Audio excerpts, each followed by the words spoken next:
This is Jordan McConnell, Crohn's Veteran Podcast. I'm joined by my co-host, CJ Cabrera. Say hi to everybody, CJ. Hey, everybody.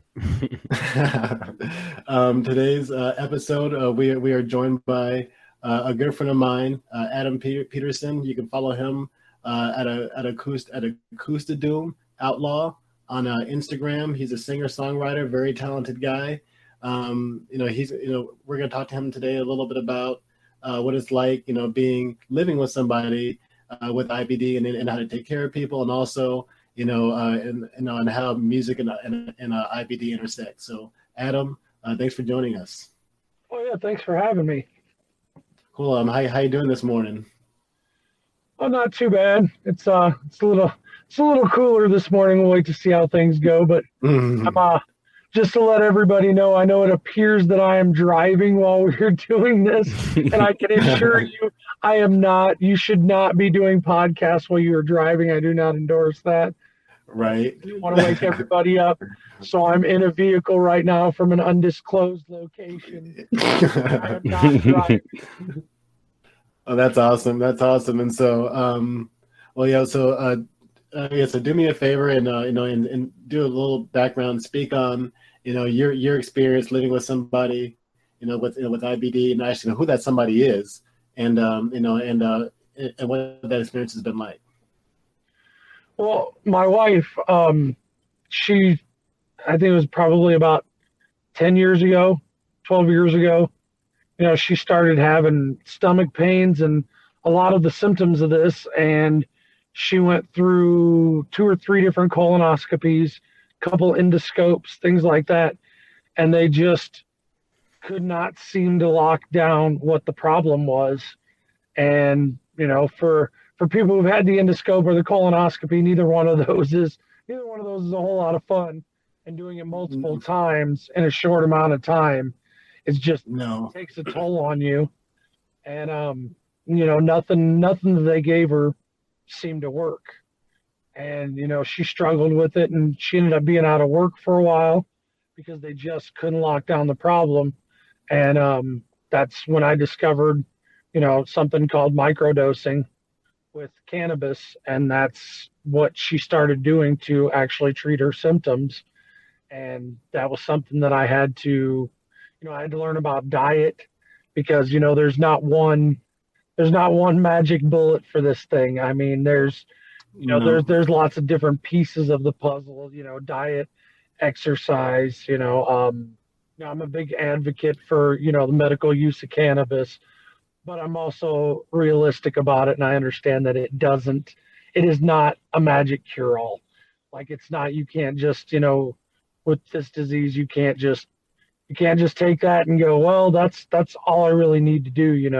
There's multivitamins involved, there's things that they'll tell you, less red meat, things like that. And, as far as she goes, she's kind of proof that there's not one thing that works for everybody. There's days where, like I said, it was trial and error. There's days where you'd find out this doesn't work too well, or this does, 3-4 days where, she just basically balled up on the couch because there's nothing, and I know her physical effects are, far more than the psychological effects on me, but, it can be draining sometimes to try and take care of somebody and not, you're learning this right along with them. So having to take care of them, and there's just days where there's just nothing you can do to, help. And it can be draining and frustrating. It sucks. And, sometimes, people, sometimes people get a little upset because they get stressed out, and, the best thing a caretaker can do is just realize, like, don't, if they're upset and they're angry and, they kind of lash. Don't add to that fire. Don't add to that fire. Exactly. They're already in pain. So, just, you got to remember, it's not you, it's stress. I mean, your whole body, you get these symptoms, and there are moments where, your brain just stops working. Like you're sitting there and you can't, it hurts so bad that you can't even focus. Like, you know, it's like, you get those moments where you're like, am I dying? Because I can't even form a coherent thought right now. And imagine trying to communicate that pain to somebody where it's more than just a physical pain. When that pain radiates, it takes over, you know, it affects everything, you know, so you just, it's a patience thing. And if if you're taking care of somebody that's sick like this and you don't have that sort of patience, it's something you've got to learn to have real quick. Because, exactly. Yep. I mean, that's, that's definitely true with me. You know, I said again, I've had Crohn's for 25 years. I've had, daily symptoms for, I think like 11 years or so. And, so that, balling up, pain or whatever, it's crazy thing about, invisible illnesses is that you can look like any one of us right now, and on the inside, it could be just, war zone. Yeah, exactly. Is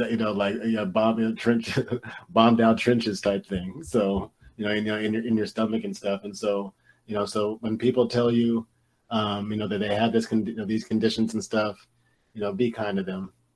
And so, just, support them, ask how you can support, and sometimes, that's just being like a kind ear, because, there's, people are just dealing with them on their own and stuff. So, and so, in your experience has, music, helped, kind of, especially with your wife and stuff, has your music, kind of helped you guys, would you say? Yeah, I mean, it's, there's been a lot of times where, you want to get up, you're in pain and you want to get up and you want to do something and you just want to forget about it for a few minutes. And sometimes, getting her out to one of my shows or something like that, even if she can't stay the whole time, which I've, a testament to her toughness. She, she'll be doubled over and you can tell that she's uncomfortable and whatever. She's like, but, I hear a song, and at least for a few minutes, it gives me, something else to focus on. Right. And that's, to me, it's like, it doesn't even matter, especially if it's music you like, of course it's, in your case, it's, it's your husband and stuff, which is awesome and stuff, but just, for people in general, I think just, myself, music is a really big thing, I listen to music at night when I go to sleep, like lately it's been like, meditation, manifestation stuff, but also I like listen to R&B and, all kind of different stuff. And to me, like with IBD, anxiety and stress, goes directly to your stomach. And so, so finding, some good rock and roll or, some good rap, some good hip hop, some good R&B, some good, whatever you're into, can definitely help, ease those symptoms. Would you agree, CJ? I agree 100%. Like, it all depends on like what you're listening to, if it can put you in like a good mood. Because, if you do listen to something, then you hear something like, well, what was that? And then like it irks you in like a way, like it's gonna go straight to your gut. Like for me, stress is a big what do you call it? Symptom for me that just makes my stomach. Sorry, I'm like having a brain fart right now. It's a huge trigger for me. Like somebody can say anything to me and it'll just, my stomach will just be like, it's like, relax, buddy. He didn't mean it. All right. Calm down. All right. But yeah, for me, music, whenever I'm feeling down, I have like a happy song. Like anytime I'm feeling down or sad, I just go to that song and I listen to it and I'll just be like, all right, it's all going to be good, and then it puts me in a good place. Sometimes you need that, you need that eye of the tiger moment, when you're laying there. Sometimes you need something to just like hype you up. Exactly. Like man, I know I can do this. I did this yesterday. I was in just as much pain yesterday and I managed to do it yesterday. I need something to hype me up. I know I can get up and do this. Like, especially in those have to situations, like I can't miss any more days of work. Like this is an important appointment or whatever. Like I can't, I have a show tonight. Like I can't Yeah. miss this. I got to do it. So you know what? Like I gotta, I need something to hype me up, Yeah, something like to get that adrenaline going and get up there and do it. like Kevin Gates 6 jobs or something. Like, but just I'm the same way. I listen to the music that gets me hyped up too. And I guess he tries to get me motivated. Like, I guess I'm an older dude now, so like I like listening to like Lil Jon, the East Side Boys, like all that angry yelling. I was just gonna say that. I've been talking about my motivation lately. Is I've been listening to Ludacris "Chicken in the Beer" album. Like that's what I've awesome. been. I'm just rolling around like move, bitch, and it's mostly because I need to get to a bathroom, and you are in my way right now, and I really don't have time. I don't have time to be polite about this, man. You're holding up traffic. Like we got a situation. I gotta go. Right.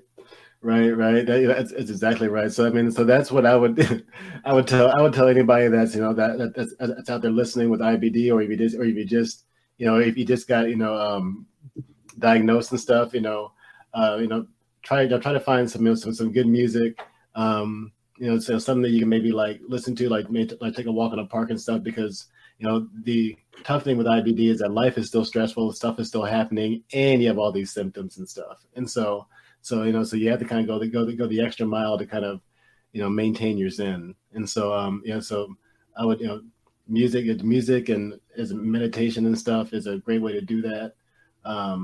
Exercising. Exactly.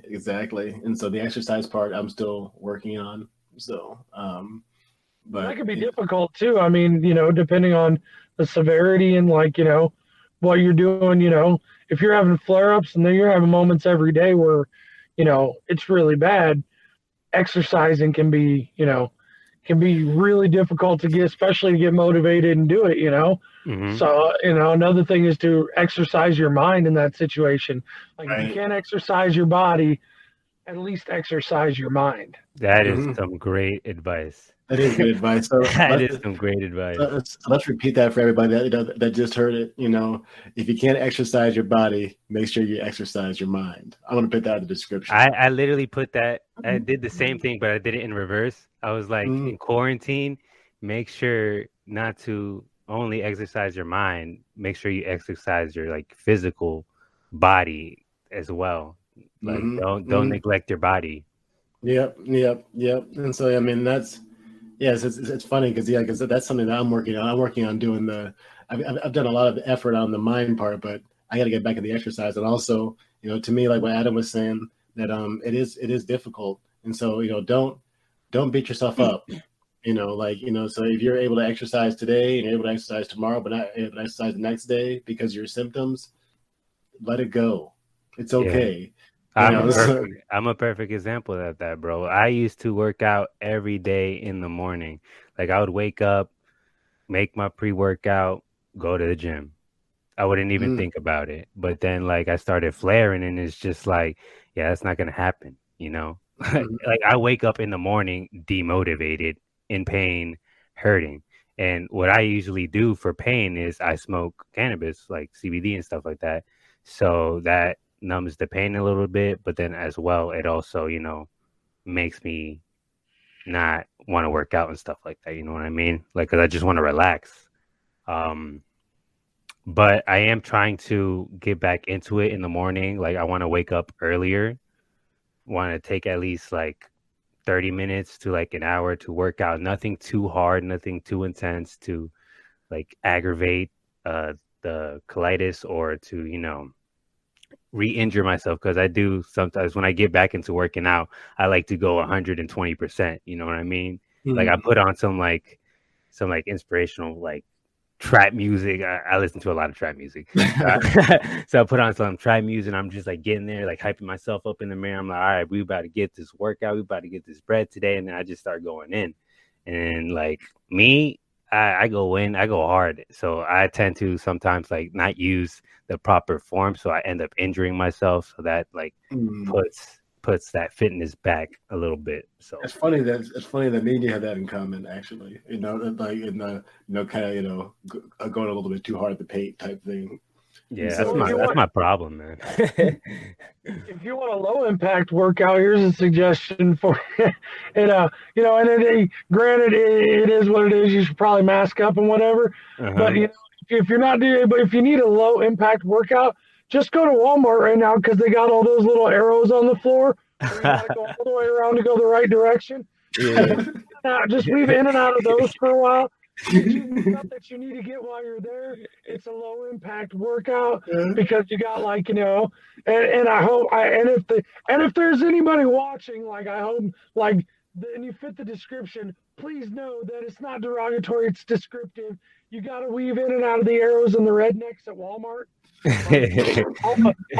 All the red hats and whatchamacallem, the Daisy Dukes, where it looks like a 15-pound sausage in a 5-pound casing, that sort of thing.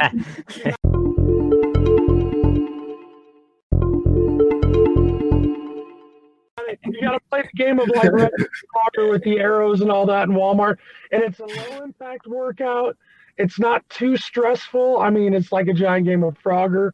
So if you're not into going hard in the paint, but you got to get paper plates or anything like that, this is the low impact workout. That's very funny. That's very funny. But I did the same thing. I was trying to throw up all these weights at the gym and stuff like that, and oh no, and I had all these injuries. So you have to, especially if you are stressed out, you do have anxiety. You're trying to just get in there, get all that, release that. Release that stuff. But the problem with that is you get a little too hyped up. Exactly. And so it's important to just take your time on that. The thing with me, man, is I'm hard headed. So if something starts hurting a little bit, I'm just gonna wrap it and keep going. Yeah. I'm you ain't gonna stop me, bro. I just wrap it even tighter and just keep going. I'm pretty sure it wasn't supposed to bend that way. I know, right? My arms the other way. I'll be all right. Yeah, just put a Robitussin on it, that thing. So shake it up, Motussin. But I just drink some water, take some motion, I'll be all right. Yeah, right. Yeah, just spray some water on it. That you do that too. But right on, man. So one of the other things that that we were talking about, Adam, is that there's been some famous people in history, that have had IBD. One of them, they said, the crazy thing, I guess, about podcasts and stuff is that you never know who's listening. So some people might know this history, they might know it, and then other people will be bringing information. So for some of the listeners out there that that aren't familiar, educate the people out there about some musicians that about with IBD.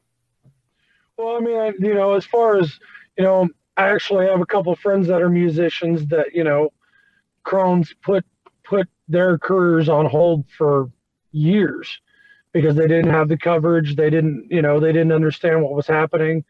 Friend of mine that's a drummer, he actually waited until the point to where he was basically, you looked at him and he was gray, and he went to the doctor and he had obstruction, he had Crohn's. They basically told him, you are about to die. If you hadn't come here when you did, you literally pushed it to the furthest limits you can go without any sort of treatment or diagnosis. You probably should have gone to an ER or done something. And I'm well, that's why we need, we need some healthcare reform. We need something going on because there's a lot of people, not just with this disease, but a lot of other ones that are scared to go to the ER, scared to go to a doctor because they know, they're going to get $1,000, $1,500 medical bill in the mail for, going to the emergency room. And especially if, they go to an emergency doctor or something like that, and they find out they have Crohn's or colitis. Well, now it's not just a simple $1,000 visit that they can't afford. There's a whole list of things that are going to go with that. And so, out of fear of that, they, don't get treatment. And I mean, and as far as famous musicians, I mean, two off the top of my head, One of them was Elvis Presley, and that's ultimately, I think they said that his intestines were actually what he had. It was he was actually they were shorter. They were like 10 feet shorter or something like that than they should have been, Oh, wow. which caused him to retain, and caused blockages, which is ultimately like what led to his heart attack, and you know led to his death. That's people, there's jokes about Elvis dying on the toilet and stuff like that. That's the But only thing I've heard. I never knew he had yeah, Crohn's or anything. All I yeah. heard is that Well, he died on the that's why toilet. he gained so much weight, and that's ultimately what led him to having a heart attack on the toilet, was dealing with those symptoms. And there's, you think of Elvis as the king of rock and roll, but what people don't realize is you'll see a lot of his shows where in the later years he'd gained a lot of weight, and that's Yeah. one of the reasons that he was gaining so much weight, because he was carrying. And I've seen varying reports from anywhere from 10 to 40 extra pounds of feces that he had not, and that's why he would balloon up like that. And there's stuff that talked about how he would actually have accidents on stage in the later years, to where you'd see him at one point of the show, he's wearing one outfit. The next part of the show, he'd come back on with a different one. And yeah, he'd do wardrobe changes, but there was a reason that he was doing those, because he was literally getting sick on stage and having to adjust to that. And that's another reason for, the drug abuse and stuff like that, because, and certainly that, with what he had going on, that certainly wasn't doing him any favors. But that's probably it's kind of an understatement. But being in that much pain, what there was, especially back then, It's understandable. it was oh well, you've got a tummy ache. Like, well, that's a little more than a tummy ache there, bud. Like, you're totally understating it. And plus, it's a machismo thing too. You're the king of rock and roll. You're Elvis. Like, I'm just gonna, Tough it out. yeah, exactly. And another one that had that was Kurt Cobain. Like, I didn't know that. That's one of the reasons that he shot up and did the things that he did, because when he was on tour, that guy was in a lot, and he was in a lot of pain all the time.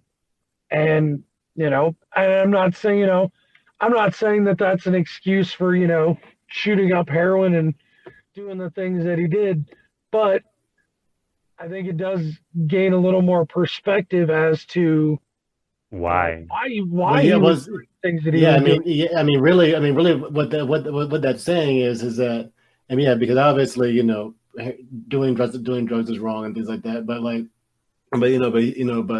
a lot of people just don't have the mental wherewithal to go to the doctor. It's too scary, literally, and so they just can't afford it. Yeah, but in his case, dudes.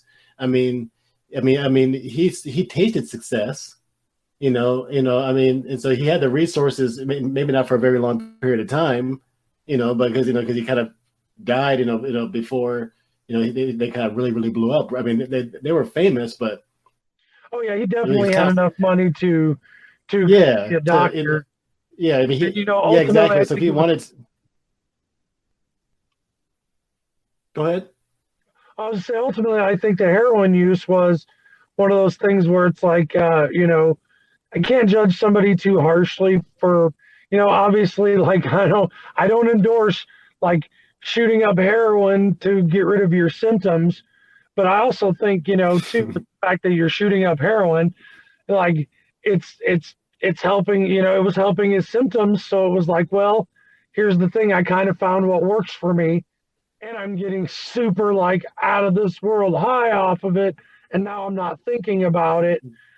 Like I can't, when you're in that kind of pain, I can't, I can't endorse it and say you should do this.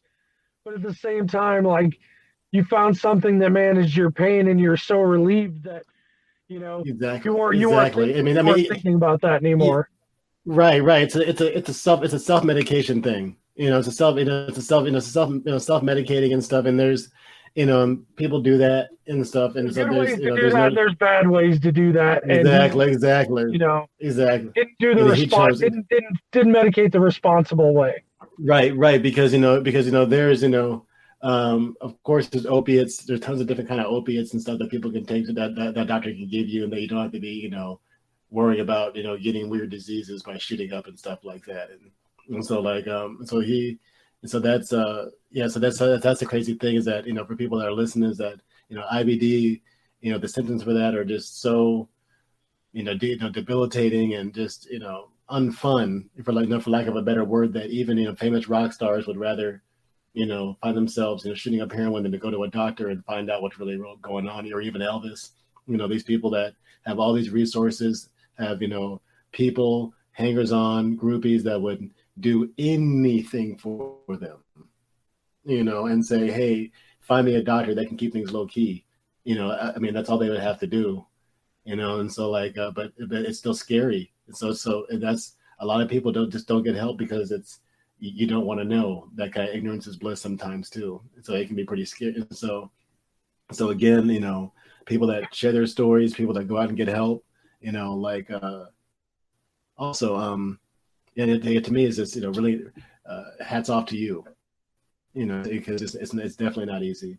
I was also thinking about speaking of fitness, then how difficult that is. Our friend Joel, is an inspiration. Joel Nixon, he has his page is called Chronically Fit, and he's kind of gone from being underweight into kind of this big buff guy, and he's been really consistent and stuff. And so if you check him out, Chronically Fit, he's a good inspiration to try to put on some weight again. He was my inspiration. He inspired me to get back into working out after I got diagnosed. Yeah, and so he inspires me too. And so, but Adam, that's about Kurt Cobain. I didn't know that, so I did not know that, and so that's that's definitely some education. So I appreciate that. So, well, in the entertainment business too, as in I think I know for sure that with Elvis it was the case, and I can't say the same for Kurt Cobain. I mean, I'm sure that information is probably out there, and if you know anything about Courtney Love, I'm sure it's probably not far from the truth. But in our business, you tend to have a lot of enablers around you, and people that are, like you said, like hanger-ons that are more concerned with, well, if he gets sick and he goes down and he ain't the man now, like, well, damn, so maybe it'd just be easier to tell this dude what he wants to hear and keep, like in the case of Elvis's doctor, like that guy should have been banned and barred from ever practicing medicine again, because his solution was give him some pills, ply him with some pills. We got to prop him up tonight. Like, we got to make him feel good and prop him up because he's the king. He's got a show. Like, this is, even they said that even after he died, like his doctor, and those guys just didn't even believe it. He's like, I got to see the body. I know he's fine, man. He's fine. I got something that'll help him out. And I'm like, you were an enabler to the point to where when this man died, you were like, no, I got some stuff that'll prop him up. And I'm like, man, that showed like you were ready to weekend at Bernie's, the king of rock and roll. Weekend at Bernie's. Just because your meal ticket was, and that's and so I can understand that with Kurt and with Elvis and stuff like that, how those and that's the other thing, is having a solid support system, whether you're a big time entertainer or you're just working a 9 to 5. If you don't have a decent support system, that makes things a lot more difficult, makes treatment more difficult. I mean, if you've got people around you just telling you what you want to hear, you're going, you're sick, what's wrong with you, and you're going, it's just my stomach hurts, whatever, and you're just playing it off. If you don't have a good support system, they're going to tell you the same thing and tell you what you want to hear, and you're not going to get the proper treatment. You kind of need somebody behind you that's going to go, listen, you hard-headed, stubborn old man, you're going to see a doctor. Like, that's There's no ifs, ands, or buts. You're going to do this, and that's with me. That's kind of how I was.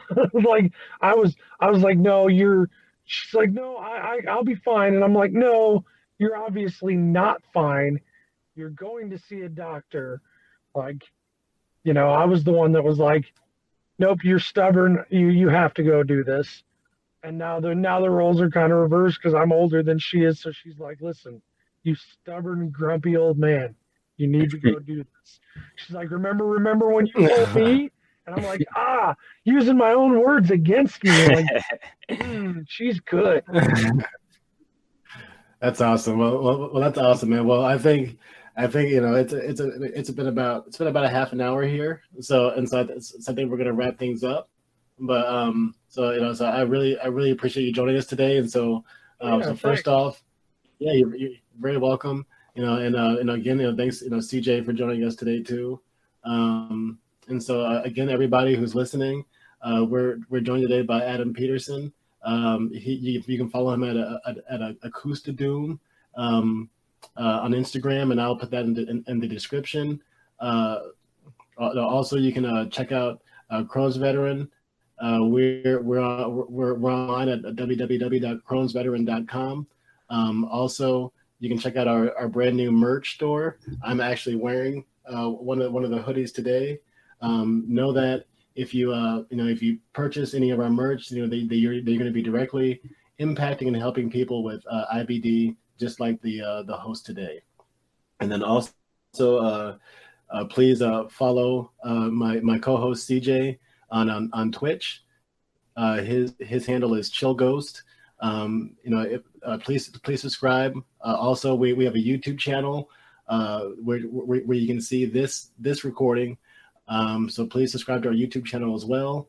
And I think that's everything. Follow our Instagram, official.Crohn's Veteran. Adam Peterson Acoustic on Facebook and Acoustadoom Outlaw on YouTube also. Sweet. All right. Well, awesome. Well, all right. Well, I appreciate it. You guys stay healthy, stay safe, and have a great day. Thanks. Hey, man. Thank you for coming, man. Appreciate it. And everybody else, have a good day. You too. All right. Bye-bye.